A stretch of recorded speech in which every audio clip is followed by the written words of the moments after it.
ஒரு அரசியலில் வந்து அரசியலுக்கு நீங்கள் வந்துட்ட பிறகு சிறைக்கு அச்சப்படக்கூடாது.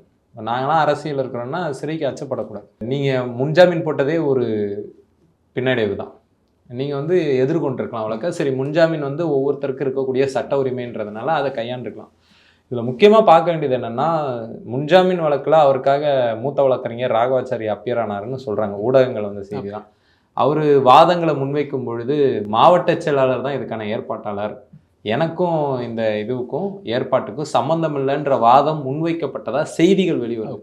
இது மாதிரியான வாதங்களை முன்வச்சு தான் தான் வந்து அந்த வழக்குலேருந்து முன்பிணை பெறணுன்ற அவசியத்துக்கு இந்த கட்சி போகும்னா அது கட்சியில் ரசிகர் மன்றமாக தான் இன்னும் இருக்குதுன்றதை வந்து நம்மளுக்கு காட்டுது.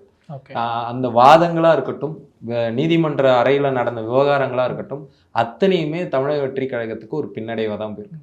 ஆனால் இதையெல்லாம் தாண்டி மக்கள் மத்தியில் நீதிமன்ற அரங்கில் அதுக்கு பின்னடைவு ஏற்பட்டிருந்தாலும் மக்கள் அரங்கில் தமிழக வெற்றி கழகத்துக்கு ஒரு பாசிட்டிவான ரெஸ்பான்ஸ் வந்து தினம் தினம் அது அதிகரிச்சுட்டு தான் போதே ஒழிய அது குறைஞ்சதில்லை.